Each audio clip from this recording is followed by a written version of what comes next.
আলহামদুলিল্লাহ নাহমাদুহু ওয়া নাস্তাঈনুহু ওয়া নাস্তাগফিরুহু ওয়া নাউযু বিল্লাহি মিন শুরুরি আনফুসিনা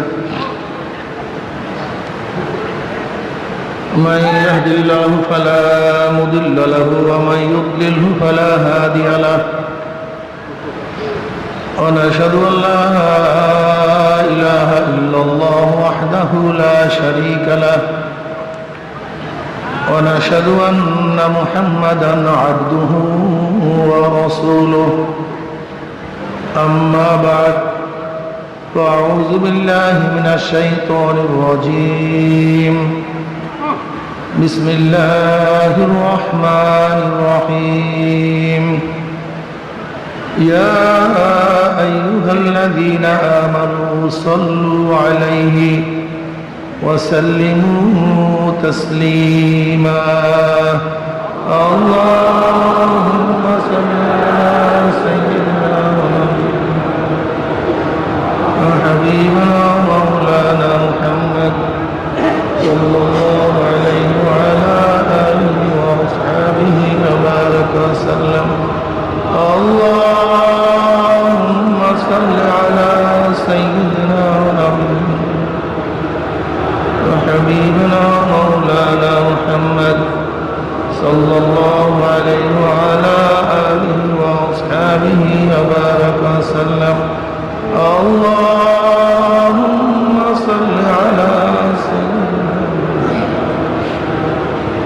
وحبيبنا مولانا محمد صلى الله عليه وعلى آله وأصحابه وبارك وسلم أعوذ بالله من الشيطان الرجيم بسم الله الرحمن الرحيم ثم جعلناك على شريعة من الأمر فاتبعها ولا تتبع أهواء الذين لا يعلمون صدق الله مولانا العظيم وصدق رسول النبي الكريم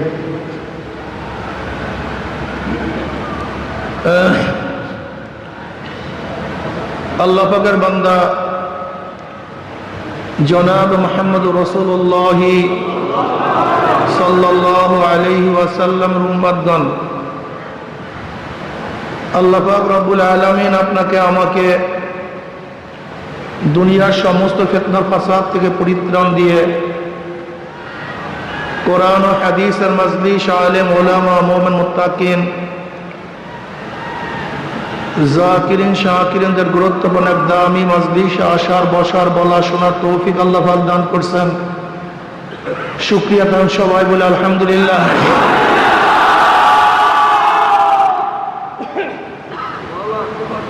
দেখেন তো মাঝখানে একটা মাইক মনে হয় লাইনের অবস্থা থেকে দেখেন, কত মানুষ আশা করছিল মাহফিলে আসবে কিন্তু আসতে পারে নাই। কত মানুষ রওনা করছে কিন্তু এই পর্যন্ত বুঝতে পারে নাই।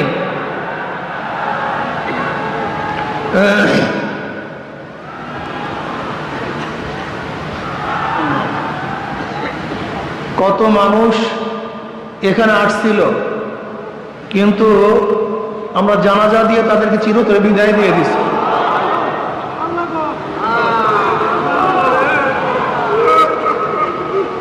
আমরা এখানে আসি, জানি না কার কয়দিন হায়াতে বাঁচবো থাকবো। অনেক মানুষ আসছে হসপিটালে অসুস্থ, মাহফিলে বুঝতেও পারে নাই। আল্লাহ পাক রব্বুল আলামিন আপনাকে আমাকে এখনো হায়াতে রেখে, সুস্থ রেখে এই মাহফিলে বসার তৌফিক দান করছেন। শুকরিয়া তান সবাই বলে আলহামদুলিল্লাহ। চরমনাইয়ের ময়দান তো বুঝেন, যারা প্রথম থেকে এই পর্যন্ত আছেন নিশ্চয়ই তারা বুঝতে পারছেন চরমনাই ময়দান কি। চরমনাই ময়দান দুনিয়ার কোনো উদ্দেশ্যে সাজানো হয় নাই। এখানে দুনিয়ার কোনো উদ্দেশ্য নেই। এই ময়দান যারা সাজিয়েছেন, আমার দাদাজান রহমতুল্লাহ আলাই, আব্বাজান রহমতুল্লাহ আলাই, তারা শুধুমাত্র আল্লাহকে পাওয়ার জন্যই, আল্লাহর সাথে মিলিয়ে দেওয়ার জন্য জীবনভর চেষ্টা করেছেন। আর এখানে যখন বয়ান যারা করে আপনারা শুনছেন, নিশ্চিতভাবে তারা সবাই একই উদ্দেশ্যে বয়ান করে, যেন মানুষ যেন আল্লাহমুখী হয়, মানুষ যেন মাওলাকে পায়। জনাব মুহাম্মদ রাসূলুল্লাহ সাল্লাল্লাহু আলাইহি ওয়াসাল্লাম 23 বছরের জিন্দেগির উপরে পরিপূর্ণ আমল করতে পারে। চরমনাই ময়দান পরিপূর্ণ শরিয়াত ও আমল করার জন্য, পরিপূর্ণ শরিয়াত ও আমল করার জন্য এই ময়দান সাজানো হয়েছে। আল্লাহ পাক রব্বুল আলামিন কালামে পাকের মধ্যে ফরমান, সুম্মা জাআলনাকা আলা শারিয়াতিন মিনাল আমর ফাত্তাবি'হা ওয়া লা তাত্তাবি'হু আল্লাযীনা লা ইয়ালামুন। আপনাকে আমি যে শরিয়াত প্রতিষ্ঠিত করেছি, ফাত্তাবি'হা, আপনি সেই শরিয়াতের অনুসরণ করুন। ওয়া লা তাত্তাবি'হু আল্লাযীনা লা ইয়ালামুন, যারা খেয়াল খুশি অনুযায়ী কথা বলে, মূর্খ, তাদের অনুসরণ অনুকরণ আপনি করবেন না। নবী আলাইহিস সালাতু ওয়াস সালামকে যে শরিয়াত প্রতিষ্ঠা করেছেন, আল্লাহ পাক সেই শরিয়াতে চলার জন্য তাকে নির্দেশ করেন, সুম্মা জাআলনাকা আলা শারিয়াতিন মিনাল আমর মানে দ্বীন, দ্বীনের মধ্য থেকে, ধর্মের মধ্য থেকে আপনাকে যে শরিয়াতের প্রতিষ্ঠা করেছি, আপনি সেই শরিয়াতের অনুসরণ অনুকরণ করুন। ওয়ালা তাত্তাবি'হু আল্লাযীনা লা ইয়ালামুন, যারা হাওয়াই নফস, মনের খেয়াল খুশি অনুযায়ী যা মনে চায় তাই বলে, যাদের ইলম নাই, জ্ঞান নাই, তাদের অনুসরণ অনুকরণ করতে আল্লাহ পাক কি করেছেন? নিষেধ করেছেন। শরিয়াত পালন করতে হবে। শরিয়াতের 3টা অংশ। কয়টা অংশ? সবাই বলেন। জাহিরি আমলের সাথে সম্পৃক্ত ইলমকে ইলমুল ফিকহ বলা হয়। নামাজের মাসালা, রোজার মাসালা, যাকাতের মাসালা, হজের মাসালা, লেনদেনের মাসালা, অর্থাৎ বাহ্যিক আমলের সাথে সম্পৃক্ত যে ইলম, সেই ইলমকে ইলমুল ফিকহ বলা হয়। যে ফিকহের ইলম, ফিকহের ইলম শুনেন, মুফতি ইফতা পড়তেছে, জাহিরি যে আমলগুলি আছে, সেই আমলগুলি কিভাবে করতে হবে, কিভাবে সহি হবে, কতটুকু সহি হবে, কোনটা ফরজ, কোনটা ওয়াজিব, কোনটা সুন্নাত, কোনটা মুস্তাহাব, কথাটা বুঝাতে পারি নাই? নামাজে কি করলে ফরজ আদায় হবে, কতটুকু করলে ওয়াজিব আদায় হবে, কতটুকু করলে সুন্নাত আদায় হবে, কি না করলে নামাজ শেষ হয়ে যাবে, এইগুলি জানা হলো ইলমুল ফিকহ। এটা আপনাকে জানতে হবে। এটা জানার বাহিরে আপনাকে আমল করার কোনো সুযোগই নেই। আপনি আমল করতেই পারবেন না, জান্নাতে যাওয়ার কোনো সুযোগই আপনার নেই। এই জন্য ইমাম মালিক রাহমাতুল্লাহ আলাইহি ফরমান, মান তাফাক্কাহা ওয়া লাম ইয়াতাসাওয়া ফাকাদ তাফাসসাকা ওয়া মান তাসাওয়াফা ওয়া লাম ইয়াতাফাক্কা ফাকাদ তাযান্দাকা ওয়া মান জামা বাইনাহুমা ফাকাদ তাহাক্কাকা। যে ব্যক্তি শুধু ইলমে ফিকহ শিখলো কিন্তু ইলমে তাসাউফ শিখলো না, তাসাউফ শব্দের ইখতিলাফ আছে। এই তাসাউফ কফের থেকে আবিষ্কার, এটা কোরআন ও হাদিসের শব্দ কি শব্দ না? আমি ওই সমস্ত ভাইদেরকে বলবো, আমরা শব্দের পিছনে না দৌড়াই, শব্দের পিছনে না পড়ি, বরং মূল উদ্দেশ্যের পিছনে পড়লে আর কোনো সমস্যা থাকে না। যদি মনে করেন তাসাউফ শব্দ কোরআন ও হাদিসে নাই, এটা পরবর্তীতে আবিষ্কার হয়েছে, তাকায় শব্দ তো পরবর্তীতে আবিষ্কার হয়েছে, কি কথা ঠিক না? আসলে তাসাউফ শব্দের অর্থ কি সেটা আমরা বলবো। তাসকিয়া শব্দের ব্যাপারে কোনো ইখতিলাফ নেই। তাসকিয়া, তাসকিয়া মানে কি? আত্মশুদ্ধি। এই ব্যাপারে তো কোনো ইখতিলাফ নেই। ভাষার মুরাদেব শব্দ ব্যবহার করতেই পারে, এটা হতেই পারে, এটা আশ্চর্য হওয়ার কিছু নেই। এক এক জায়গায় এক একটা শব্দ ব্যবহার করতেই পারে। যেন আমরা সালাতকে নামাজ বলি, সমকে রোজা বলি, এতে ইখতিলাফ কিছু নেই, এটা হতে পারে। আরবের মধ্যে এরকম বহু শব্দ আরবরা গায়রে আরবি ব্যবহার করতেন। যেরকম আরবের মধ্যে হাতি ছিল না, হাতির আরবি শব্দ তাদের জানা ছিল না। হাতিকে ফার্সিতে বলে পিল, এটাকে মুআররাব করে দিচ্ছে ফিল, পিলের ফিল বানায় দিস, এরকম হতে পারে, এটা আশ্চর্য হওয়ার কিছু নাই। যাই হোক, ইমাম মালিক রাহমাতুল্লাহ আলাইহি বলেন, যেই ব্যক্তি ইলমে ফিকহ শিখলো, ইলমে তাসাউফ শিখলো, সে ফাসিক। সে কি? আমান তাসাওয়াফা ওয়া লাম ইয়াতাফাক্কা ফাকাদ তাযান্দাকা। আর যেই ব্যক্তি ইলমে তাসাউফ শিখলো, ইলমে ফিকহ শিখলো, সে বেঈমান, কাফের। ওমান জামা বাইনাহুমা ফাকাদ তাহাক্কাক। আর যে ব্যক্তি ইলমে ফিকহ, ইলমে তাসাউফ উভয় শিখলো, সে হলো মুহাক্কিক, সেই ঠিক। তা চরমোনাই ময়দানের মধ্যে অবশ্যই আপনাকে ইলমে ফিকহ, ইলমে তাসাউফ উভয় শিখতে হবে। কি কথা ঠিক না? বাহ্যিক ইলমের সাথে সম্পৃক্ত ইলমকে ইলমুল ফিকহ বলা হয়। বিশ্বাস, বিশ্বাসের সাথে সম্পৃক্ত ইলমকে ইলমুল আকায়েদ, ইলমুল কালাম বলা হয়। ইলমুল কালাম কেন বলা হয়? এটা তো আল্লাহ পাকের একটা সিফাত। যেহেতু গোটা দুনিয়ার মধ্যে প্রথম আকায়েদের মাসালা নিয়ে ইখতিলাফ শুরু হয়েছে ইলমুল কালাম, আল্লাহ পাকের কালাম সিফাত নিয়ে। আল্লাহ পাকের কালাম সিফাত, এটা হাদিস না কাদিম, বিশাল ইখতিলাফ, সেদিকে আমরা যাব না। যেহেতু আকায়েদের মাসালা প্রথম শুরু হয়েছে কালাম সিফাত নিয়ে, এর জন্য আকায়েদের কিতাবকে কি বলা হয়? ইলমুল কালাম বলা হয়। ইলমুল আকায়েদ, কি বিশ্বাস করলে ঈমান থাকবে, কি বিশ্বাস না করলে ঈমান যাবে, আল্লাহ পাকে কিভাবে বিশ্বাস করতে হবে, তার জাত এবং সিফাত কতটুকু বিশ্বাস করতে হবে।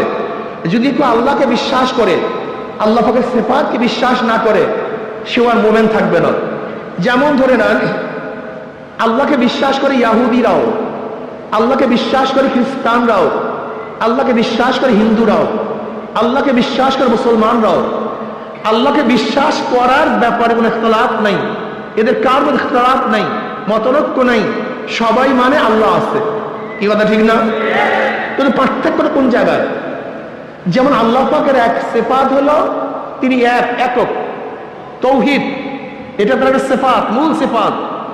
কিন্তু খ্রিস্টানরা আল্লাহকে মানে, কিন্তু তার তৌহিদ মানে না, আল্লাহ এক এইটা মানে না, বরং কি মনে করে যে আল্লাহ একজন আছে, আর তার স্ত্রী মারিয়াম তিনিও খোদা, আর তার ছেলে ঈসা সেও কি খোদা। তারা জাত জাত হয়। কেলা গাছের থেকে কি হয়? বাঁশের থেকে, মানুষের থেকে, আল্লাহ থেকে যা হবে তাতে কি হবে? সেটাও আল্লাহ হবে। খ্রিস্টান আমরা জাত জাত থেকে যা হয় সে একই জাত হয়, যেহেতু আল্লাহর ছেলে ঈসা, তার সেও কি হবে? আল্লাহ হবে। তারা আল্লাহকে মানছে কিন্তু আল্লাহর রুহানিয়াত মানে নেই, এই জন্য তারা শিরক, তারা মুশরিক। কি কথা ঠিক না? ইহুদিরা আল্লাহকে মানে, কিন্তু কি ঈসা মানে ওজায়ের ইবনুল্লাহ, ওজায়ের আল্লাহর পুত্র। আল্লাহকে মানে কিন্তু ওজায়ের সন্তান হিসাবে, এই জন্য তারা মুশরিক। হিন্দুরা আল্লাহকে মানে, কিন্তু আল্লাহ পাকের সমস্ত সিফাত তারা মানে না। যেমন আমরা মনে করি কি আল্লাহুস সামাদ, সমস্ত ক্ষমতার একচ্ছত্র মালিককে, তারা কি বলেন না, ক্ষমতাকে ভাগ করা হয়েছে। জোলা কলার বসন্তের ক্ষমতা কালীর কাছে, বিদ্যা বুদ্ধি দেওয়ার ক্ষমতা সরস্বতীর কাছে। তারা মনে করে ধনী বানাবার এবং না বানাবার ক্ষমতা গণেশের কাছে। আল্লাহকে মানে কিন্তু তার আওসাফ, তার গুণ মানে না। কথাটা বুঝাতে পারি নাই? এই জন্য তার কি হয়ে গেছে? জোরে বলেন, মুশরিক হয়ে গেছে। এরকম মানলে হবে না। কি মানলে, কতটুকু মানলে, কি না মানলে ঈমান থাকবে, কি না মানলে ঈমান যাবে, এই বিদ্যার সাথে সম্পৃক্ত ইলমুল আকায়েদ বলা হয়। এটা জানতে হবে আপনাকে, এটা শিখতে হবে। কেউ আল্লাহকে মানে কিন্তু নবীকে মানে না, সে মুমিন না কাফের? সেও কাফের। কেউ নবীকে মানে কিন্তু নবীর সমস্ত আওসাফকে মানে না, গুণকে মানে না। যেন কেউ নবীকে মানে কিন্তু নবীরা মাসুম, নবীরা নিষ্পাপ, এইটা মানে না। এরকম আছে কি নাই? নবী মানে কিন্তু নবীর একটা গুণ নিষ্পাপ, মাসুম, এইটা মানে না। সে আহলুস সুন্নাত ওয়াল জামাত থেকে বের হয়ে যাবে।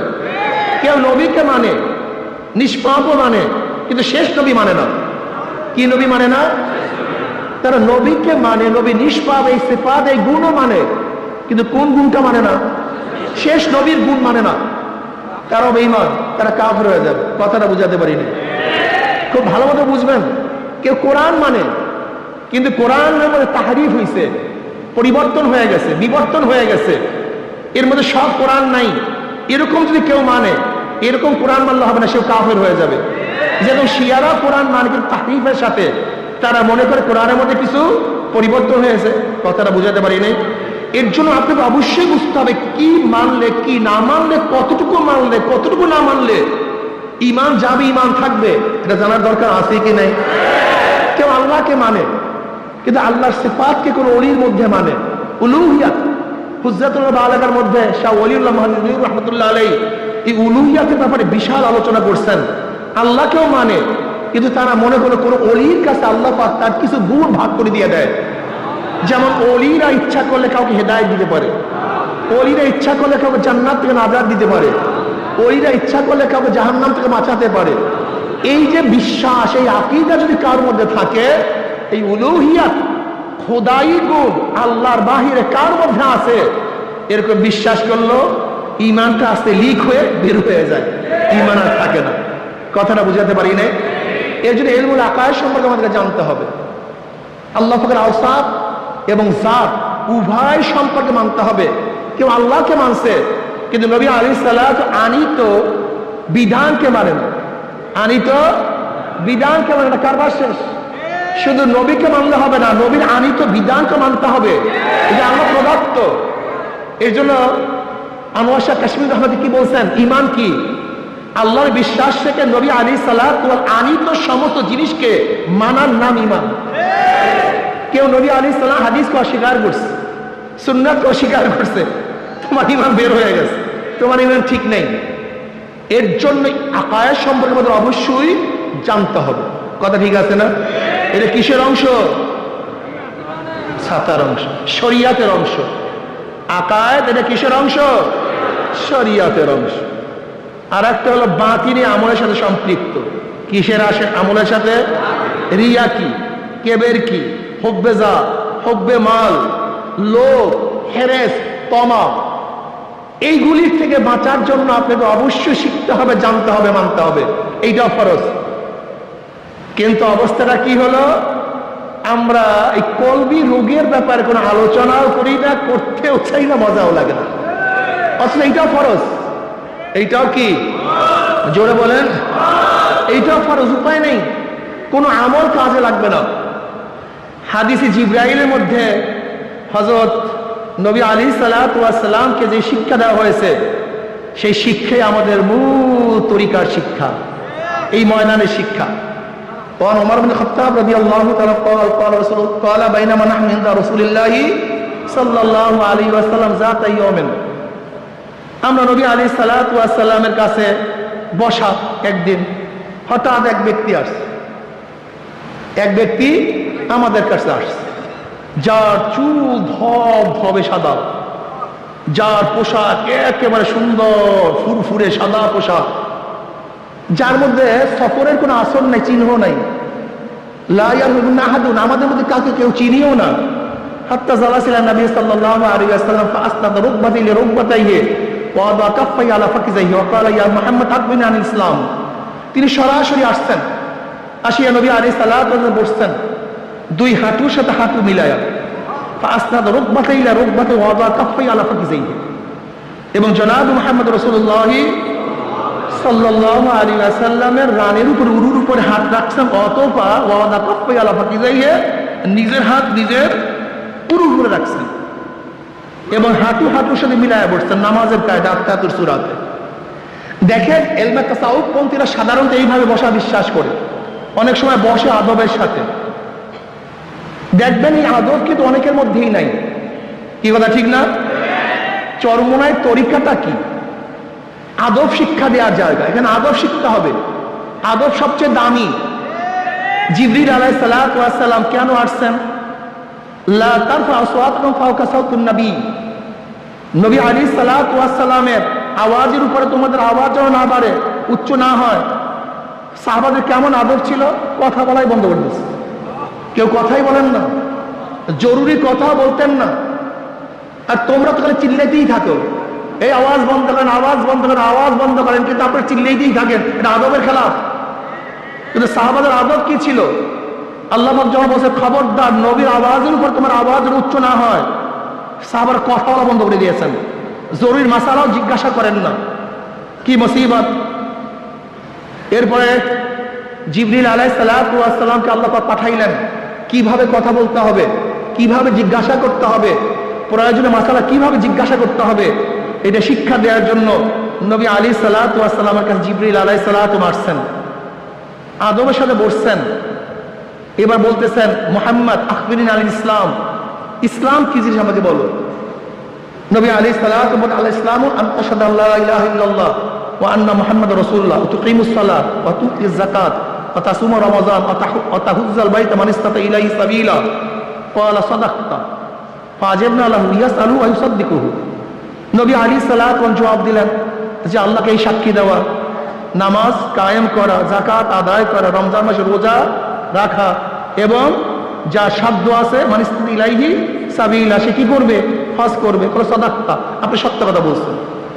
ওমর ইবনে খাত্তাব রাদিয়াল্লাহু আনহু ফরমান, আমরা তো আশ্চর্য হয়ে গেছে, যে ব্যক্তি সুয়াল করছে সেই আবার বলছে ঠিকই বলছে, তার মানে আগের থেকে সে জানে, আগের থেকে এর জবাব তার জানা আছে। এরকম না সে মূর্খ মানুষ, সে শিখার জন্য আসছে, বরং এখানে পরীক্ষা এবং জানাবার জন্য আসছে। জবাব দিলেন। এবার বললেন আখবিরনি আল ঈমান, ঈমান কি জিনিস? নবী আলাইহিস সালাতু ওয়াস সালাম ফরমান আন তুমিনা বিল্লাহি ওয়া মালাইকাতিহি ওয়া কুতুবিহি ওয়া রুসুলিহি ওয়াল ইয়াউমিল আখির ওয়া তুমিনা বিকদরি খাইরি ওয়া শাররিহি, এই বিশ্বাস করে, এই বিশ্বাস করে, এই বিশ্বাস করা। ক্বালা সাদাকতা। ক্বালা ফাআখবিরনি আল ইহসান, ইহসান কি জিনিস? নবী আলাইহিস সালাম কি বললেন? আন তা'বুদাল্লাহা কাআন্নাকা তারাহু ফা ইন লাম তাকুন তারাহু ফা ইন্নাহু ইয়ারাক, তুমি এমন ভাবে ইবাদত করো মনে হয় যে তুমি আল্লাহকে দেখতেছো। যদি এই হালাত পয়দা না হয়, খেয়াল করে বাবা তোমাকে দেখতেছে। এবার আসেন, ইসলাম, ঈমান, ইহসান। ইসলাম, ঈমান, ইহসান। ইসলাম বাহ্যিক আমলের নাম, ঈমান বিশ্বাসের নাম, ইহসান তাসাউফের নাম। এই ময়দানের মধ্যে তিনটা জিনিস শিক্ষা দেওয়া হয়। এখানে ঈমানের আলোচনা করা হয়, এখানে বাহ্যিক আমলের আলোচনা করা হয়, এখানে কলবি বিষয়ে আলোচনা করা হয়। কি কথা ঠিক না? কিন্তু আমাদের অনেক জায়গায় দেখা যায় আমলগুলো আস্তে আস্তে নাই।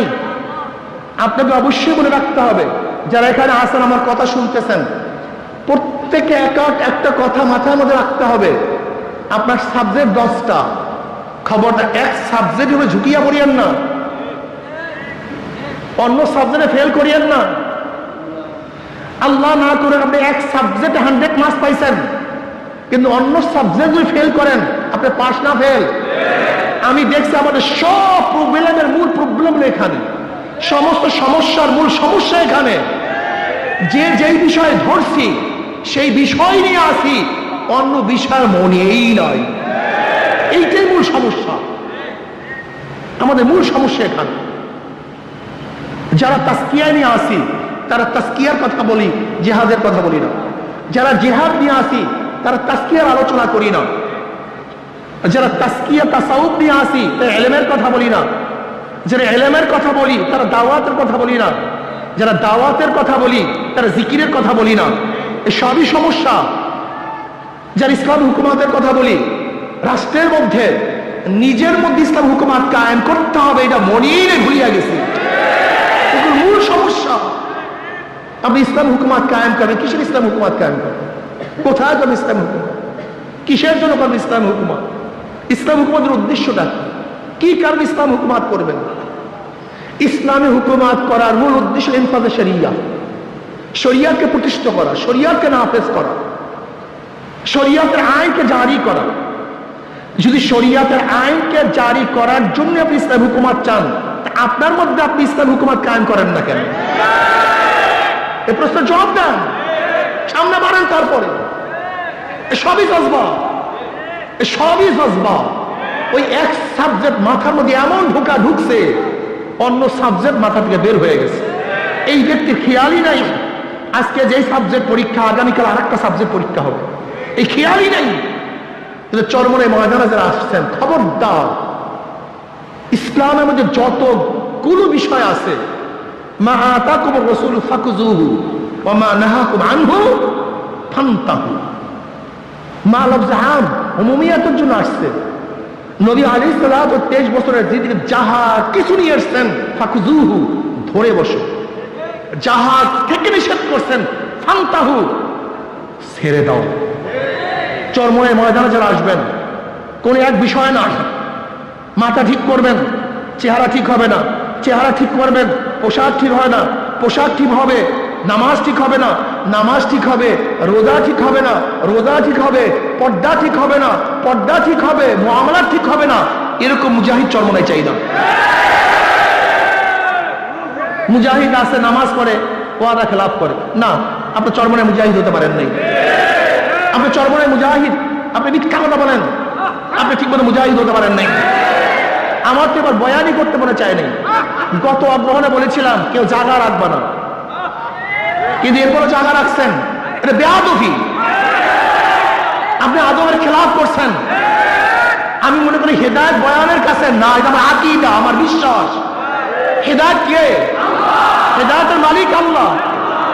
সামনে বসলেই হেদায়েত পায় না, সামনে বয়ান শুনলেই হেদায়েতের মালা পড়া যায় না। কলবটাকে মাওলার দিকে ঝুঁকাবার পরে হেদায়েত পাওয়া যায়। জায়গা রাখছেন, মারামারি করছেন। অথচ চরমনে মুজাহিদের উদ্দেশ্য উচিত ছিল ওয়ায়ুসিরুনা আলা আনফুসিহিম ওয়ালাউ কানা বিহিম খাসাসা, নিজের ধ্বংসের মুহূর্তে তার ভাইকে প্রাধান্য দেয়া, তার ভাইকে সুযোগ করে দেওয়া, তার ভাই খেদমত করা। এই খেদমত আঞ্জাম দিতে পারেন নাই, আপনার চরিত্র গঠন হয় নাই, তবিয়াত গঠন হয় নাই, আপনি ঠিক করে মুজাহিদ হতে পারেননি। বাবার আখলাকের নাম ইন্নাকা আলা খুলুকিন আযীম। আল্লাহ পাক আমার নবীকে উত্তম চরিত্র দিয়ে দুনিয়াতে প্রেরণ করেছেন। চরিত্র কোথায়? আখলাক কোথায়? আখলাক নাই, চরিত্র নাই, আদব নাই, মোহাব্বত নাই, ভালোবাসা নাই, সফকাত নাই, উলফত নাই, মুসিয়াত নাই। তুমি কেমন চরমনে মুজাহিদ? আমাকে বলো। চরমনে মুজাহিদ আপনার দাওয়াত নেই, তাসকিয়া নেই, জিকির আসকার নেই, হবে না। তাসকিয়া সবচেয়ে কঠিন, সবচেয়ে জটিল এবং সবচেয়ে দামি। তাসকিয়া না হলে কোনো আমল কাবেল কবুল না। বুখারীর মধ্যে তুমি রওয়ায়াত দেখো নি, কিয়ামতের ময়দানে আল্লাহ পাক মুজাহিদকে ডাকবে, মুজাহিদ এদিকে আস। কি করছো? আমি এই নিয়ামত দিছি, আল্লাহ তোমার রাস্তায় শহীদ হয়ে গেছে। আল্লাহ বলবেন আমি জানি কেন শহীদ হইস। মানুষ তোকে বীর বলবে, যোদ্ধা বলবে, এই কারণে তুই শহীদ হইস, আমার কাছে কিছু না। আল্লাহ পাক বলবে ধর, ওর হাত আমাদের জাহান্নামের শিকার লাগা, উব্বুর কর, টানতে টানতে জাহান্নামে নিক্ষেপ কর। আমি চরমনে প্রত্যেকটা মুজাহিদকে বলবো যারা এখানে আসছেন, আল্লাহ না তোর পোস্টের জন্য, পোস্টের জন্য, সভাপতির জন্য, সেক্রেটারির জন্য, চেয়ারম্যানের জন্য, এমপির জন্য, চেয়ারম্যান হওয়ার জন্য, ব্যবসার জন্য, ধনী হওয়ার জন্য, আল্লাহ না তোর কোন উদ্দেশ্যে যদি আপনি এই কাজ করেন, সব বরবাদ, সব বরবাদ, কিচ্ছু থাকবে না। এই যত কষ্ট সাধনা সব বেকার হয়ে যাবে, কোনো লাভ নেই। কলবকে ঠিক করেন। আল্লাহ দ্বিতীয় আলেমকে ডাকবেন, আলেম কি করছো? আলেম বলবেন আল্লাহ আমি কারি, আমি ইলমে দ্বীন অর্জন করছি। আল্লাহ বলবেন জানি আমি কেন ইলমে দ্বীন তুই অর্জন করছো। মানুষ তোকে সম্মান করবে, ইজ্জত করবে, হাদিয়া পাবি, এর জন্য বয়ান করছো, এর জন্য তুই পড়াইছো, মুহাদ্দিস হইছো, মুফতি হইছো, এর তোর কেরাতে মানুষ প্রশংসা করবে, দুনিয়াতে পেয়ে গেছো, আমার কাছে কিছু না।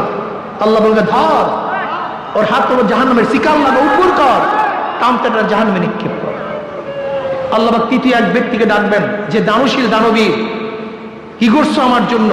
বলে আল্লাহ তুমি পছন্দ করে এমন কোনো খাত নাই যে খাতের মধ্যে আমি দান করি নেই। আল্লাহ বলবেন আমি জানি কেন তুই দান করছো। মানুষ তোকে দানবীর বলবে, দানশীল বলবে, পেয়ে গেছো দুনিয়াতে, আমার কাছে কিছু না। আল্লাহ বলবে ধর, ওর হাতের মধ্যে, পায়ের মধ্যে জাহান্নামের শিকার লাগা, উব্বুর কার, টানতে টানতে জাহান্নামে নিক্ষেপ কর। কি বুঝলেন? থানবী রহমতুল্লাহ আলাইহির কাছে এক হাজী আসছে, আয়েশা বলছে আমি তৃতীয়বার যে এই হজ থেকে খাজুর এবং জমজম নিয়ে আসছি, তুমি সেখান থেকে হুজুরকে কিছু দাও। তা হুজুর বলছে তুমি আবারও হজ করে, তোমার হজ হয়নি। বলে কেন?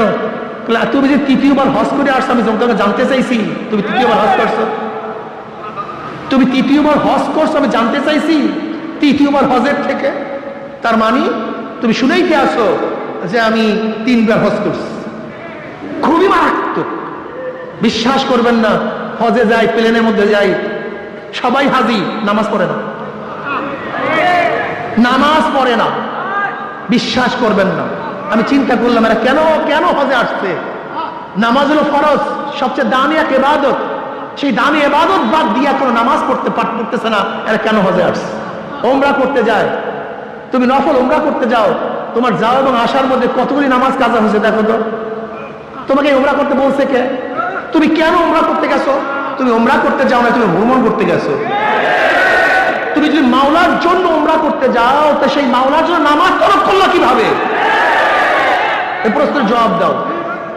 তুমি উমরা করতে যাও, সব জায়গায় ভেজাল, সব জায়গায় ভেজাল। কলবকে পরিষ্কার করেন। কলব সবচেয়ে দামি, কলবের চেয়ে দামি কোনো জিনিস নেই। এক ব্যক্তি রাত নামাজ পড়ছে, সুন্দর মতো নামাজ পড়ছে, রুকু করছে, সাজদা করছে, কিন্তু মানুষকে দেখাবার জন্য অবস্থাটা কি হইল? কথা বলেন। ফাওয়াইলুল লিল মুসাল্লিন আল্লাযীনা হুম আন সালাতিহিম সাহুন আল্লাযীনা হুম ইউরাউনা ওয়া ইয়ামনাউনাল মাউন। বিশ্বাস হয় না? অধিকাংশ ইমামরা মানুষকে দেখাবার জন্য নামাজ পড়ে। মনে কিছু রিয়েন না, উদাহরণ দেয়। যেরকম ইমামতের সময় যখন ইমামতি করে তখন নামাজ কত সুন্দর, কেরাত কত সুন্দর, রুকু কত সুন্দর, সাজদা কত সুন্দর, কিন্তু এই ইমাম সাহেব যখন রুমের মধ্যে নামাজ পড়ে তখন নামাজের অবস্থাটা কি? ঘটনাটা কি? তুমি ইমামতের সামনে কার সামনে নামাজ পড়ছো, আর ওই রুমের মধ্যে কার সামনে নামাজ পড়ছো? তা নামাজ কি পার্থক্য কেন? ঘটনাটা কি? নামাজের পার্থক্য কেন? তুমি কলবের খেয়াল নাও নাই দেখে তুমি বুঝোই না কোন জায়গায় প্যাঁচটা লাগছে। আসলে তোমার কলবের চিন্তাই নাই দেখে প্যাঁচটাই বুঝো নাই কোন জায়গায় লাগছে। তোমার খবরই নেই, কলবের কোনো খবর নেই। আসলে তোমার আমার কলবের চিন্তাও নেই, এর জন্য কলবের রোগ ধরা পড়ে না। অথচ সাহাবাদের অবস্থা রাখি। হানজালা রাদিয়াল্লাহু তাআলা আনহু একদিন বলতেছে হানজালা মুনাফিক হয়ে গেছে। মুসলিমদের অবস্থা হানজালা মুনাফিক হয়ে গেছে। হানজালা মুনাফিক হয়েছে। আবু বকর সিদ্দিক রাদিয়াল্লাহু তাআলা দেখা বলছে হানজালা মুনাফিক হয়ে গেছে। বলে কি বলে হানজালা মুনাফিক হয়ে গেছে? বলে হ্যাঁ, হানজালা মুনাফিক হয়ে গেছে। বলে তা আবার কেমন? তো যখন নবী আলাইহিস সালাতু ওয়াস সামনে থাকি আর নবী আলাইহিস সালাতু ওয়াস যখন জান্নাত জাহান্নামের বয়ান করেন তখন মনে হয় যেন জান্নাত জাহান্নাম দেখতে আসে। কিসের বয়ান? জোরে বলেন। আর বর্তমানে ওলামায়ে কেরাম জান্নাত জাহান্নামের বয়ান করেন। অথচ হানজালা রাদিয়াল্লাহু ফরমান যখন নবী আলাইহিস সালাতু ওয়াস কিসের বয়ান করে? তিনি বছর জান্নাত জাহান্নামের বয়ান, জান্নাত জাহান্নামের আলোচনা। আর ওলামায়ে কেরাম জান্নাত জাহান্নামের আলোচনা করে না। এর কারণটা কি? হ্যাঁ, আসলে সব জায়গায় তো আগুন লাগছে, রোগ তো সব জায়গায় ছড়িয়ে পড়ছে। যখন নবী আলাইহিস সালাতু ওয়াস সালামের সামনে থাকে তখন হালাতে এই জান্নাত জাহান্নাম দেখি, কিন্তু যখন চলে আসি সংসারের মধ্যে লিপ্ত হয়ে যাই তখন সেই হালাত থাকে না। আবু বকর রাদিয়াল্লাহু আনহু, হ্যাঁ আমার তো একই অবস্থা, আমিও তো একই অবস্থা, আমারও তো সেই একই হালাত, তাহলে আমিও তো মুনাফিক হয়ে গেছি। উভয়ের কাছে জনাব মুহাম্মদ রাসূলুল্লাহ সাল্লাল্লাহু আলাইহি ওয়াসাল্লামের কাছে, ইয়া নবী আল্লাহ, হানজালা তো মুনাফিক হয়ে গেছে। বলে কি বলো, কিভাবে মুনাফিক হইছো? বলে ইয়া নবী আল্লাহ, আপনার দরবারে যখন থাকি আপনি জান্নাত জাহান্নামের আলোচনা করেন, মনে হয় জান্নাত জাহান্নাম দেখতেছি, এরকম ভাব মনে হয়। কিন্তু যখন আপনার থেকে চলে আসি এই হালাত ঠিক থাকে। আপনার দরবারে এক হালাত, আপনার বাহিরে এইটুকু মুনাফিকের আলামত। দেখছেন কত পরিষ্কার রূহ, কলব কত পরিষ্কার, কত স্বচ্ছ, ধরা পড়ছে। নবী আলাইহিস সালাতু বলেন মুনাফিক হও নাই। আমার দরবারে থাকলে, আমার কাছে থাকলে তোমাদের যে হালাত, এই হালাত যদি সবসময় থাকতো তাই বিছানায় রাস্তায় ফেরেশতারা তোমাদের সাথে মুসাফা করতো। কিন্তু হানজালা এই অবস্থা, হানজালা এই অবস্থা, হানজালা এই অবস্থা। তিনবার বলেন এই অবস্থা সবসময় থাকা ঠিক না, থাকবেও না, পরিবর্তন হবে। যদি এই অবস্থা সবসময় থাকে তাহলে কেউ সংসার করতে পারবে না। দেখেন নিসবত শাহ আব্দুল আজিজ রহমতুল্লাহ আলাইহি, শাহ আব্দুল আজিজ মুহাদ্দিস দেহলভী রহমতুল্লাহ আলাইহি বলেন নিসবত চার প্রকার: ইনহিকাসি, ইলকাই, ইসলাহি, ইত্তেহাদি। এই নিসবত তোমার মধ্যে আমার মধ্যে থাকতে হবে। ইনহিকাসি নিসবত, শায়েখ তার জিকির আজকার শগলের মাধ্যমে মুরিদদের মধ্যে এক হালাত তৈরি করবে। যতক্ষণ পর্যন্ত শায়েখের দরবারে থাকবে ততক্ষণ মধ্যে হালাত থাকবে, কিন্তু যখন শায়েখ চলে যাবে তখন হালাত নষ্ট হয়ে যাবে। উদাহরণস্বরূপ, যেরকম এক ব্যক্তি আতর নিয়ে, আতর মেখে মজলিসের মধ্যে আসছে, সবাই আতরের ঘ্রাণে মুগ্ধ হয়ে গেছে, কিন্তু ঘ্রাণ কতক্ষণ পাবে? যতক্ষণ ব্যক্তি ওই মজলিসে থাকবে। যখন চলে যাবে ঘ্রাণ নষ্ট হয়ে যাবে, ঘ্রাণ আর থাকবে না। এনে কাসি দুর্বল নিসবত, কিন্তু ফায়দা থেকে খালি না। এই জন্য দেখবেন যখন চরমনাই ময়দানে থাকি, আল্লাহদের কাছে থাকি, আল্লাহদের মজলিসে থাকি, তখন কলবের হালাত কেমন থাকে। কিন্তু যখন মাজলিস থেকে চলে যায় তখন কলবের হালাত এরকম থাকে না, যেহেতু দুর্বল নিসবত। এরপর নিসবতের নাম নিসবত ইলকাই, ইনকাসি ইলকাই, আরেকটু মজবুত। যেমন এক ব্যক্তি আগের থেকে জিকির আজকার, মুশাহাদা, মুরাকাবার মাধ্যমে তার কলবকে তৈয়ার করছে, কিন্তু তার কাছে কোনো আলো ছিল না। যার কাছে আলো আছে তার কাছে গিয়ে তার থেকে আলো নিয়ে আসছে, এখন আলোটা আলোকিত হয়ে গেছে, কথা ঠিক না? কিন্তু আগের থেকে তৈয়ার ছিল। ঠিক তদ্রুপ যার কলবের মধ্যে আগের থেকে এলমে মারফত, এলমে নূর ছিল, তার সংস্পর্শে যাওয়ার কারণে, এক কলবের সাথে আর এক কলবের লাগার কারণে তার মধ্যে ফারাত করে আগুন জ্বলিয়ে গেছে। যেরকম এক ব্যক্তি আগের থেকে বাতি, কফি, নাশা সবকিছু, তৈল সবকিছু জোগাড় করছে, কিন্তু আগুন ছিল না। যার কাছে আগুন ছিল তার কাছে গেছে, এখন সে একটা খোসা দিয়ে আগুন লাগাই দিয়েছে। এখন তার কাজটা কি? যেন বাতাসের ঝাপটায় আগুন নিভে না যায়, তৈল ফুরিয়ে না যায়। যদি ঠিক মতো তৈল দিতে থাকে, বাতাসের ঝাপটাকে হেফাজত করে, তাহলে কি আলো দিতেই থাকবে। ঠিক যখন কোন শায়েখের দরবারে গিয়ে, শায়েখের নিসবতে গিয়ে তার সেই কলবের মধ্যে ইলমে মারিফাতের আগুন জ্বালায়া দেয়, তখন তার মধ্যে আলো জ্বলতে থাকে, নিসবত পয়দা হতে থাকে। কিন্তু এখন কাজ হলো গুনার ঝাপটা যেন সেই মুহাব্বত, সেই নিসবত নষ্ট না হয়। তার সবসময় সতর্ক থাকতে হবে, গুনার থেকে বাঁচতে হবে। এরপর নিসবত, নিসবত ইসলাহি, এটা আরো গভীর এবং আরো শক্তিশালী নিসবত। যেরকম এক ব্যক্তি কুয়া করছে, এই কুয়ার সাথে একটা ড্রেন করছে, ড্রেন নদীর সাথে লাইন লাগাইয়া দিছে। এখন অবস্থাটা কি? সব সময় নদীর থেকে পানি আসতেই থাকবে। সামান্য কোনো ছোট্ট ছোট্ট চাকায় সেই পানি বন্ধ হবে না, কিন্তু ভারী চাকা যদি পড়ে যায় তখন আর পানি আসবে না। ঠিক তদ্রুপ এক ব্যক্তি জিকির আজকার, মুরাকাবা, মুশাহাদার মাধ্যমে সে একটা কুয়া খনন করছে, কলবকে তৈয়ার করছে। যে শায়েখের মধ্যে ইলমে মারিফাত আছে, তার কলবের সাথে যখন নিসবত পয়দা হয়ে গেছে, এখন সব সময় সেখান থেকে তার মধ্যে একটা লুজজাত, একটা মজা, একটা স্বাদ, একটা মারিফাত আসতে থাকবে। কিন্তু যদি বড় চাকা হারাম কবিরা গুনার মধ্যে পড়িয়া যায়, তখন বড় চাকায় সেই নূর বন্ধ হয়ে যাবে। আর একটা নিসবত, নিসবত ইত্তেহাদি, এক হয়ে যাওয়া। শায়েখ এবং সালেকের মেজাজ, মন সব কি হয়ে যাওয়া? এক হয়ে যাওয়া।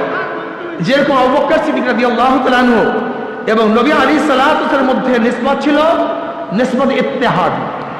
তার মত এবং আবু বকরের মত সম্পূর্ণ এক।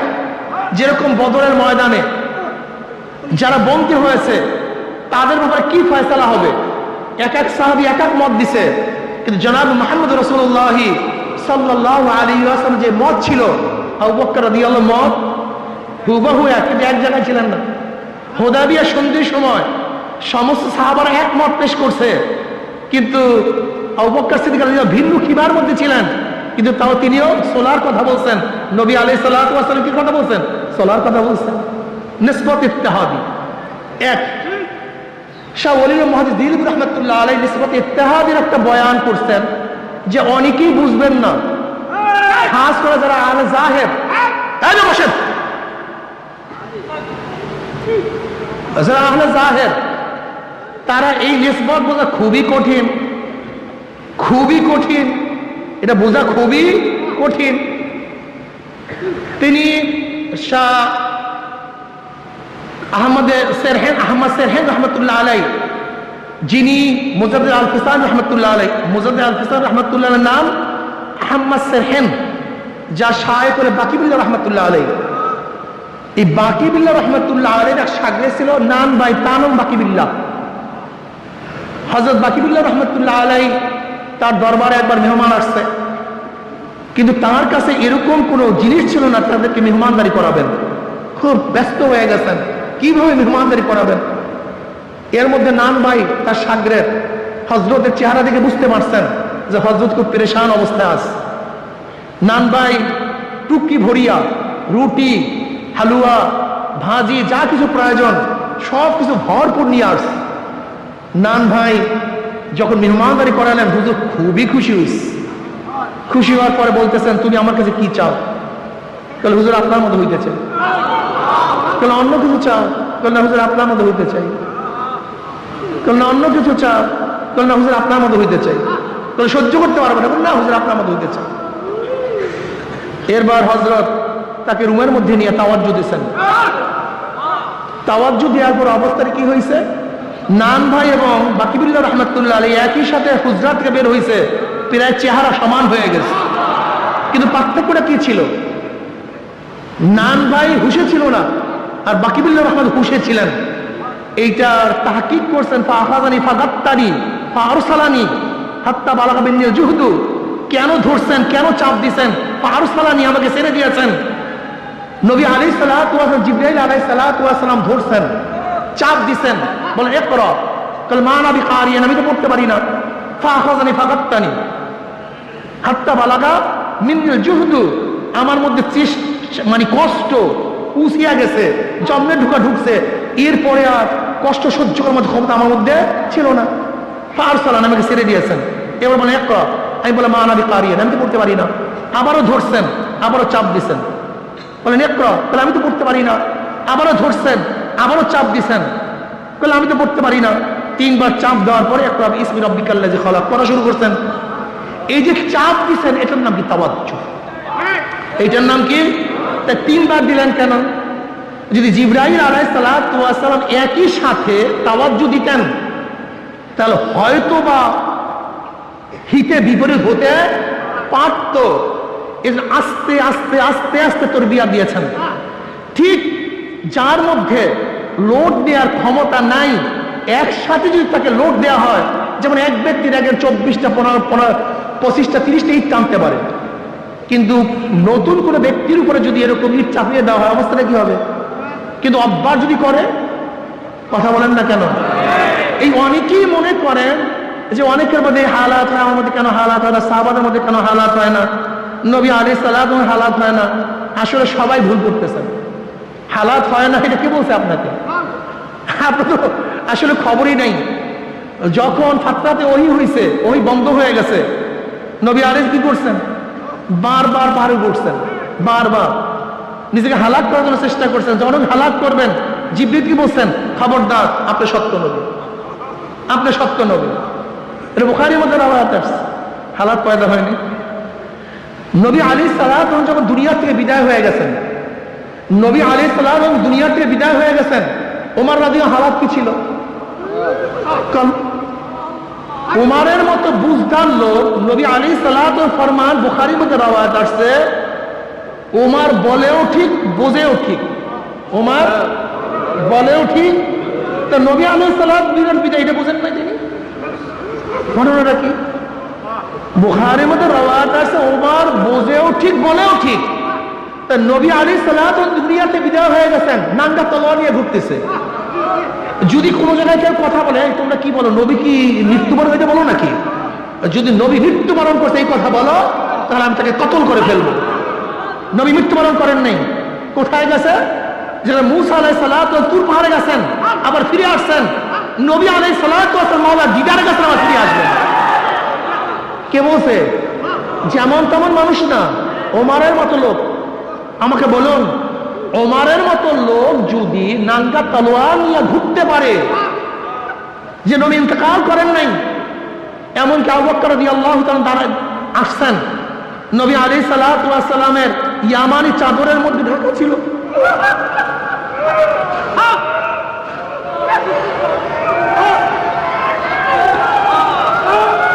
নবী আলাইহিস সালাতু ওয়াস সালামের চেহারা মুবারক থেকে চাদর উঠাইলেন,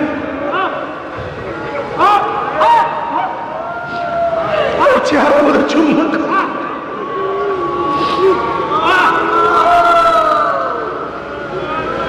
আবু বকর রাদিয়াল্লাহু বের হইলেন, ওমরকে ডাকছে, ওমর ডাকে সাড়া দেয় না। এবার ওমর রাদিয়াল্লাহু তাআলা ডাকে সাড়া না দেওয়ার পরে আবু বকর রাদিয়াল্লাহু আসছেন।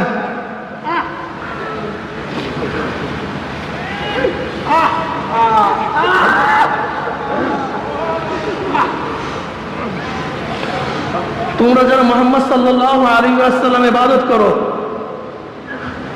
তিনি তো মরে গেছেন, কদ মাতা, আর যারা আল্লাহ পাকের ইবাদত করো, সে তো জিন্দা, লা ইয়ামুত। ওমা মুহাম্মদ ইল্লা রাসূল ক্বাদ খালাত মিন ক্বাবলিহি রাসূল। এই আয়াত তেলাওয়াত করলেন, সাহাবারা বললেন, যখন ওমর হযরত আবু বকর রাদিয়াল্লাহু তাআলা আনহু এই আয়াত তেলাওয়াত করলেন, তখন আমরা সবাই ধারণা করলাম এই মাত্র আল্লাহ পাক এই আয়াত নাযিল করেছেন। এই আয়াত আমাদের কার মনে ছিল না।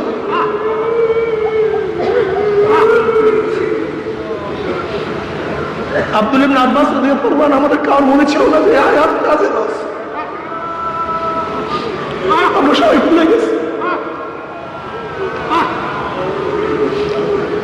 সাহাবাদের মধ্যে আয়াতের কথা ভুলে যায়, নবী আলাইহিস সালাম দ্বিতীয়তে নাই বিশ্বাস করতে না পারে, বুঝো তাদের হালাতটা কি। অথচ আমাদের মধ্যে হালাত এখন আর নাই।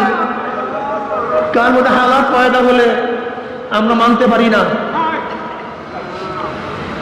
আসমার মধ্যে আবু বকর রাদিয়াল্লাহু তাআলা আনহুমার থেকে রওয়ায়াত আসছে, বুখারীর মধ্যে রওয়ায়াত। তুমি কি দেখো নাই নবী আলাইহিস সালাতু ওয়াস সালাম খুতবা দেওয়ার জন্য দাঁড়াইলেন। নবী আলাইহিস সালাতু ওয়াস সালাম কবরে বয়ান শুরু করলেন। দাজ্জাল মুসলিমুনা দাজ্জাতান, দাজ্জাল মুসলিমুনা দাজ্জাতান। মুসলমানদের মধ্যে চিল্লাচিল্লি শুরু হয়ে গেছে, হায়বাস শুরু হয়ে গেছে, কান্নাকাটি শুরু হয়ে গেছে।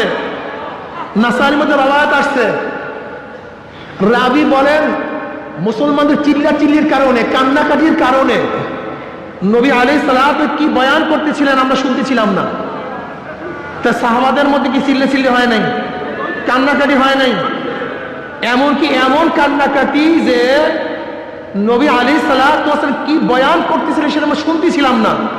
নাসাইর মধ্যে রওয়ায়াত আসছে, রাবি বলেন যখন নবী আলাইহিস সালাতু বয়ান শেষ, কান্নাকাটি শেষ হয়ে গেছে, কাছে থাকা একজনকে প্রশ্ন করলাম, নবী আলাইহিস সালাতু এমন কি বয়ান করছেন সাহাবাদের মধ্যে পেরেশানি, হায়বাস শুরু হয়ে গেছে। তখন রাবি বলতেছেন নবী আলাইহিস সালাতু এই বয়ান করছেন অচিরি কবরের মধ্যে দজ্জালের ফিতনার মধ্যে ফিতনার সম্মুখীন হতে হবে। এই বয়ানের কারণে সাহাবাদের মধ্যে কান্নাকাটি রোল বসছে। আজকে আমাদের মধ্যে কান্নাকাটির রোল নেই, হায়বাস নেই, চিল্লাচিল্লি নেই। এর কারণটা কি? আসলে কলমের খবর নাই পাগল, কলমের চিন্তা নাই তোমার মধ্যে আমার মধ্যে। আমাদের সমস্যা এখানে, কলমের চিন্তা নাই, কলমের কোনো খবর নাই, শুধু দুনিয়া দুনিয়া, দুনিয়ার পাগল হয়ে গেছে। দেখো জনাব মুহাম্মদ রাসূলুল্লাহ সাল্লাল্লাহু আলাইহি ওয়াসাল্লামকে জিবরিল আলাইহিস সালাতু ওয়াস সালাম নতুন করে শিক্ষা দেওয়ার জন্য আসেন নাই। নবী আলাইহিস সালাতু ওয়াস সালাম তো কামেল ছিলেন। নবী তো তখন থেকে নবী যখন আদম আলাইহিস সালাতু ওয়াস সালাম মাটি এবং পানির মধ্যে ছিলেন। কিন্তু এখানে জিবরিল আলাইহিস কি করেছেন, যেহেতু নবী আলাইহিস সালাতু ওয়াস সালাম হেরার মধ্যে 6 মাস ইবাদতের মগ্ন থাকার কারণে ইবাদতের মধ্যে গালেব হয়ে গেছে, রিসালাতের চিন্তা তার থেকে অনেকটা চাপা পড়ে গেছে।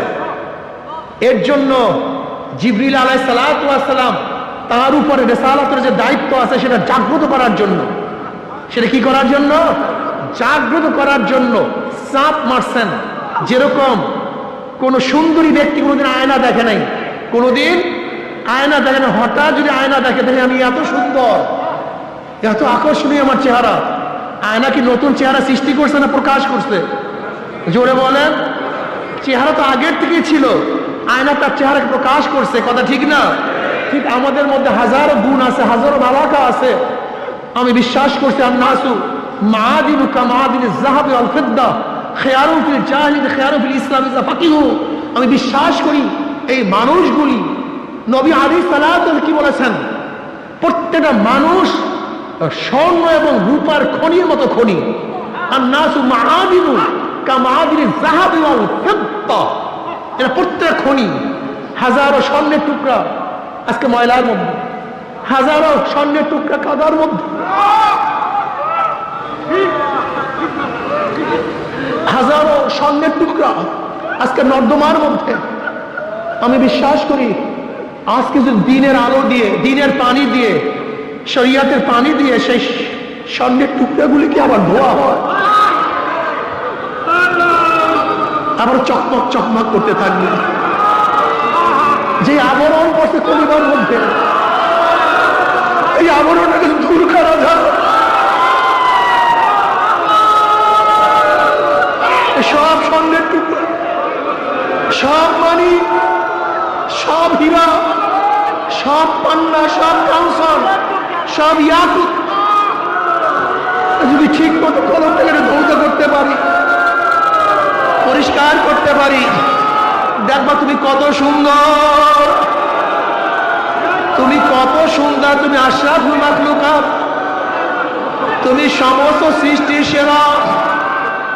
তোমাকে মাওলা শুধু দুনিয়ার জন্য বানান নাই, টাকার জন্য বানান নাই, পয়সার জন্য বানান নাই। আমার মাওলা তোমাকে শুধু দুনিয়ার ঘরের জন্য বানান নাই, আমার মাওলা তোমাকে জমির জন্য বানান নাই, সরদারি করার জন্য আমার মাওলা তোমাকে বানান নাই।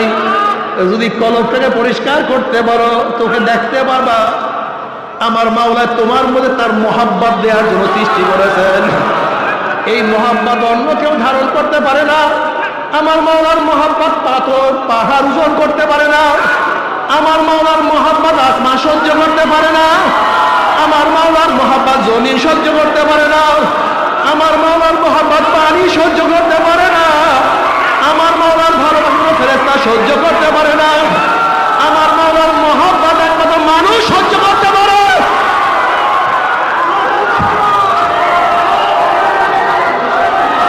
এই বসেন, আমার মাওলা পাক রব্বুল আলামিন তোমাকে কি দিয়া বানাইছে, কিভাবে বানাইছে, কলবটাকে আমার মাওলা কিভাবে বানাইছে তুমি কি দেখো না? তুমি কি খেয়াল করো না? উমর ইবনে খাত্তাব রাদিয়াল্লাহু তাআলা আনহু নবী আলাইহিস সালাতু ওয়াস সালাম হত্যা করার জন্য নাঙ্গা তলোয়ার নিয়ে রওনা করছে। যখন কলবটা কালি ছিল, কলবটা ময়লা ছিল, ওই কলবের মধ্যে আলো ছিল।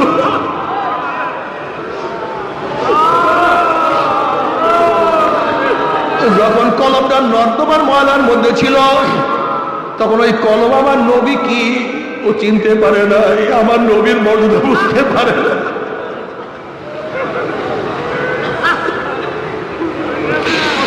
কিন্তু যখনই ওমরের কলমটা পরিষ্কার হয়ে গেছে, দেখে আমার নবী,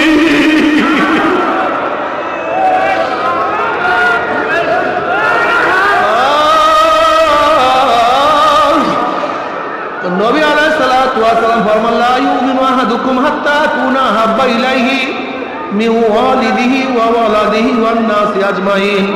বুখারীর মধ্যে রওয়ায়াত আছে লা ইউমিনু আহাদুকুম, তোমরা কেউ মুমিন হতে পারবা না, একটাও মুমিন হতে পারবা না, কেউ ঈমানের স্বাদ ভোগ করতে পারবা না। ঈমানের মজা, ঈমানের লজ্জা, হালাওয়াত ঈমান কার মধ্যে তোমাদের আসবে না? ঈমান থাকবে মজা পাবা না। লা ইউমিনু আহাদুকুম হাত্তা আকুনা আহাব্বা ইলাইহি মিন ওয়ালিদিহি ওয়া ওয়ালাদিহি ওয়ান নাসি আজমাইন। যতক্ষণ আমি নবীকে তোমার টাকা, তোমার পয়সা, তোমার বাবা, তোমার মা, তোমার ছেলে, তোমার সন্তান, তোমার ভাই, তোমার বন্ধু, তোমার দল, তোমার নেতা, এমনকি তোমার নিজের জীবনের চেয়ে যতক্ষণ পর্যন্ত আমাকে, আমি নবীকে বেশি মহব্বত করতে না পারবা, ততক্ষণ পর্যন্ত কেউ মুমিন হতে পারবা না। উমর ইবনে খাত্তাব রাদিয়াল্লাহু আনহু ফরমান ইয়া নবী আল্লাহ, ইয়া রাসূলুল্লাহ, আমি খুব খেয়াল করিয়া দেখছি, আমি আমার বাবার চেয়ে, আমার মার চেয়ে, আমার টাকা, আমার পয়সা, সব কিছুর চেয়ে আমি তোমাকে বেশি মহব্বত করি, কিন্তু ও নবী, আমার জীবনের চেয়ে তোমাকে বেশি মহব্বত করতে পারি না। নবী আলাইহিস সালাতু ওয়া বলেন ওমর, যতক্ষণ পর্যন্ত তোমার জীবনের চেয়ে আমাকে বেশি মহব্বত না করবা, ততক্ষণ মুমিন হতে পারবা না। ওমর ইবনে খাত্তাব রাদিয়াল্লাহু আনহু ইয়া নবী আল্লাহ, ইয়া রাসূল, আমি আল্লাহর কসম করে বলতে আছি, এখন আমার জীবনের চেয়ে আমি আপনাকে অনেক বেশি মহব্বত করি।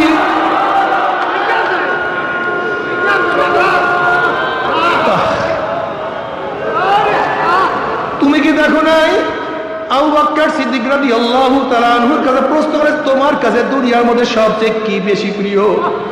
আবু বকর রাদিয়াল্লাহু বললেন, নবীজি, আপনার চেহারার দিকে তাকায়া থাকা আমার কাছে সবচেয়ে বেশি প্রিয়।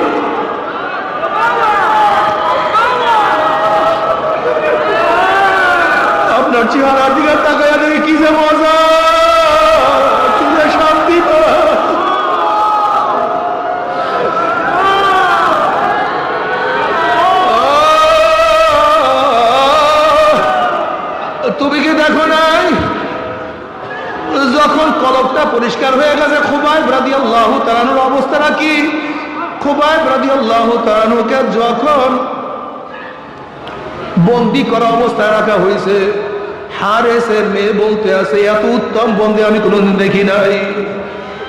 খুবাইবকে বন্ধ করছি, কিন্তু দেখি তার হাতের মধ্যে তাজা খাজুর, তাজা আঙ্গুরের থোক না, অথচ আমাদের এলাকার মধ্যে কোনো আঙ্গুর নাই, কিন্তু সে তাজা আঙ্গুর খাইতে আছে।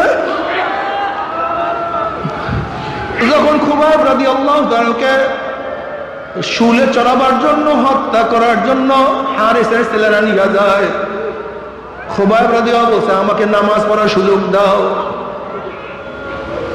নামাজ পড়তে থাকো। খুবাইব রাদিয়াল্লাহু সংক্ষেপে নামাজ পড়লেন। দেখো আমি নামাজ কারো দীর্ঘ করতাম, কিন্তু সংক্ষেপে কেন বললাম? তোমরা হয়তো ভাবতে পারো আমি মৌলতের ভয়ে নামাজ দীর্ঘ করতে আছি।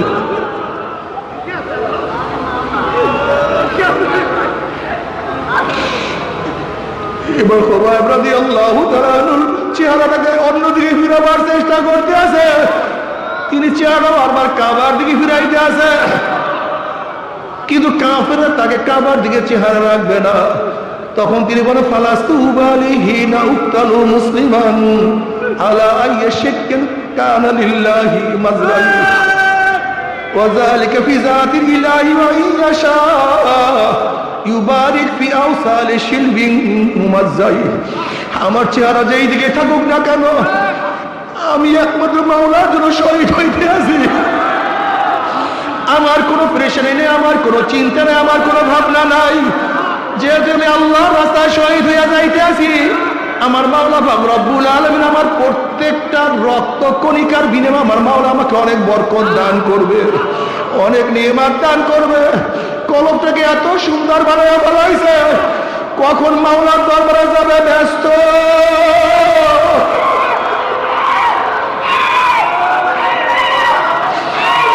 আমার মাওলার সাথে কখন মুলাকাত করবে, কখন সাক্ষাৎ করবো, আল্লাহ তুমি কবুল করিও না।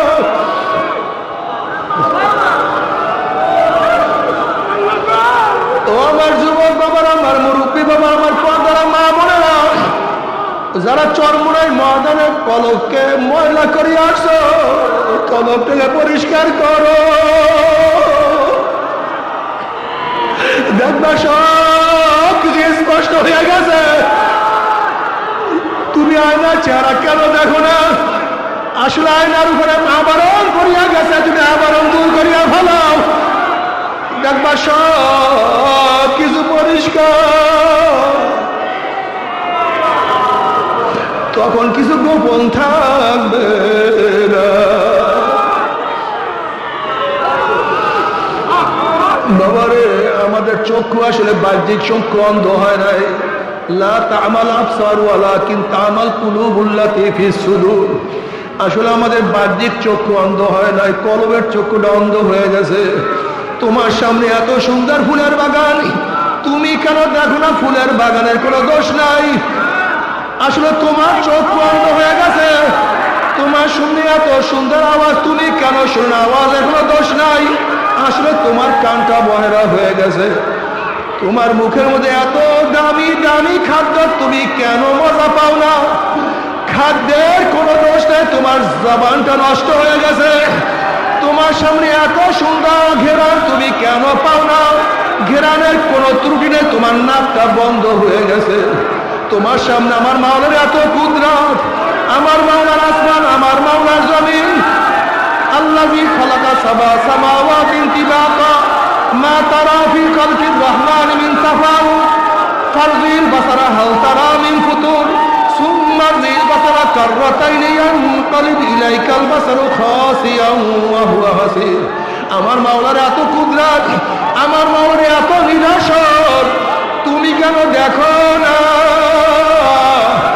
কলবের চক্ষু অন্ধ হয়ে গেছে, আর কিছু না। কলব নষ্ট হয়ে গেছে, কলব ধ্বংস হয়ে গেছে। ইয়াওমা লা ইয়ানফাউ মালুন ওয়ালা বানুনা ইল্লা মান আতাল্লাহ বিকলবিন সালিম। কিয়ামতের ময়দানে কলব সুস্থ কলম ছাড়া আর কোনো লাভ নাই। আল্লাহ তুই মাফ করিয়া দে। পরিষ্কার কলম ছাড়া আর কোনো ফায়দা না।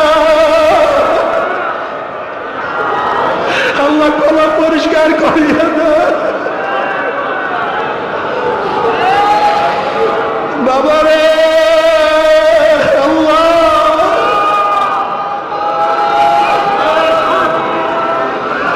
কলম পরিষ্কার না করিয়া ডাক দিও না। আল্লাহ ইল্লা মান আতাল্লাহ বিকলবিন সালিম, ইল্লা মান আতাল্লাহ বিকলবিন।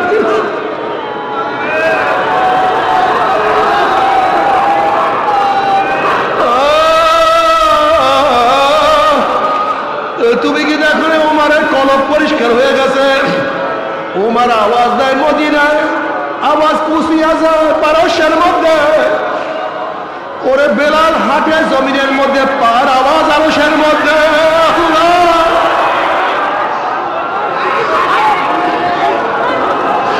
তুমিও মানুষ, বেলালও মানুষ, তুমিও মানুষ, ওমারও মানুষ। আল্লাহ মাফ করিয়া দেয়। বাবারে তুমি আমিও মানুষ। এই ময়দানের মধ্যে কত মানুষ আছে যারা আমার মাওলার পাগল। বাবারে তুমি আমি এই মাঠের মধ্যে থাকি, তারাও এই মাঠের মধ্যে থাকে, কিন্তু তাদের সারাদিন খেয়াল আমার মাওলাই কই, আমার মাওলাই কই। কোথায় গেলে আমি মাওলাকে পাবো?